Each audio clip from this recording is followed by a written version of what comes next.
Hello and welcome to the weekly commodities updates. We've seen commodity prices rising again this week on the back of a weaker dollar, and we've also seen continued effects from the weather on wheat and corn prices.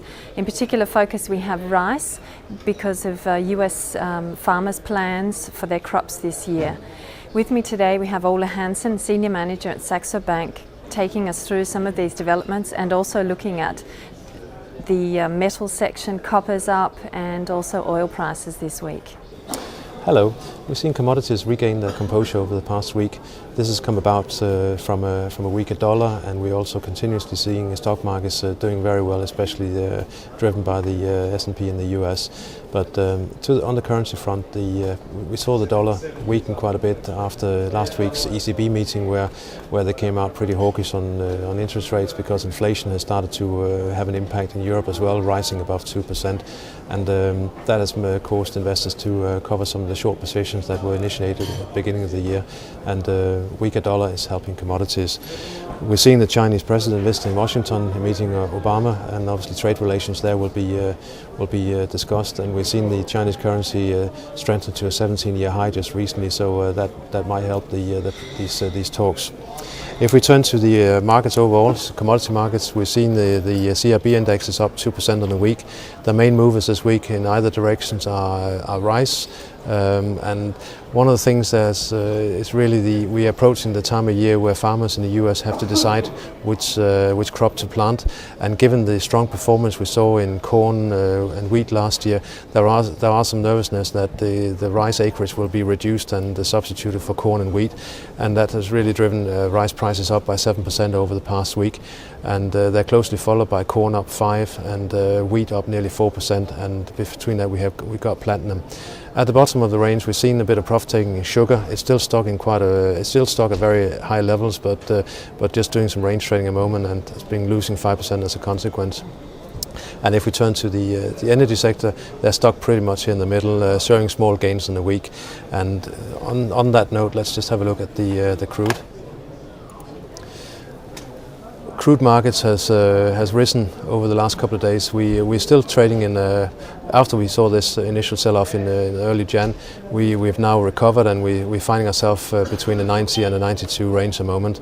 And probably the main news we've seen there over the last couple of days is the International Energy Agency in Paris. They came out with their forecast for 2011, and are expecting another strong year for demand, expecting demand to increase by 1.4 million barrels to 89.1. And that's coming after we had probably the strongest increase in demand for 30 years towards the end of 2010. So the demand is out there. Supply is obviously the issue now. The non-OPEC production in 2011 is going to be relatively, or the increase is going to be relatively small. So this shortfall is going to come from OPEC. And the official line currently from OPEC is that they are fairly pleased with the $100, but it looks like, if you dig into the numbers, that Saudi Arabia is actually starting to pump a little bit extra over the last month here to help the shortfall. So it's going to be interesting to follow, because OPEC really right now is the one holding the spare capacity, and they have a quite an influential influence there in terms of further price movements for here. But there is a lot of focus on the $100 level, and that's really keeping investors in there. The speculative long is very elevated at the moment, and if we should see a break of 92.5, there could be another move, another attempt towards the upside. But it's the demand-supply situation that really drives the market right now. Let's turn to the metal sector, and for a change this week, let's have a look at the price of copper instead of gold and silver, because copper is really where we've seen quite a lot of action just the last few days. If we turn to the chart here, we can see this is the high-grade copper traded in New York. We rallied pretty strongly here the last few days from some lows we saw it set early 2011, and we're toying with the $450 level up here again. What's worth mentioning is the main benchmark LME copper made a new record high yesterday, and really this is coming about because the economic recovery is continuing across the globe, and this is really leading to demand outpacing supply. And currently there's an expectation that we're going to see a global shortage in 2011 of between 500 and 600,000 tons, and this is really driving these markets to new highs. And copper is really a global economic benchmark for activity, because it's used in housing, it's used in electrical goods. So very important benchmark for this activity, and with this shortage there is a risk that we can see higher prices there. If we just briefly turn to gold, we can see here on the chart that this is going back to October, that we are still stuck in this overall range, currently just below the 1400 level. The support is down around the 1350 area, and we've just seen a little bit of bounce the last couple of days as the dollar has begun to weaken again. Gold we're seeing investors moving out of ETFs at the moment. It looks like it's more short-term speculators who's been reducing their positions, because the long-term view is really unchanged, that there is still a reasonably good chance of seeing higher prices later in the year. But for now, 1350 is support, resistance up towards the 1400 level.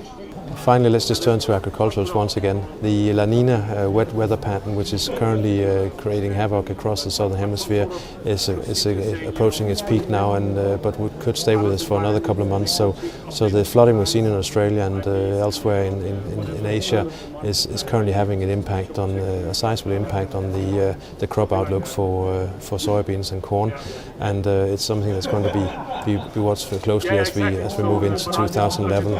And just to mention this fight for acreage that we mentioned at the beginning, that really is going to be important for something like rice. And with this current continuous price rise we've seen in corn, wheat and soybeans, there obviously will be fear that the rice acres will be reduced, and that is currently that could affect something like 3 billion people in Asia, which is for whom this is a stable diet. So something that's really worth keeping an eye on. But as I said, weather is still really the main issue in agriculturals. Thanks, Ola, for the insight into the commodities this week. Don't forget, you can also read more about commodities on tradingfloor.com, and you can also follow us on Twitter and Facebook.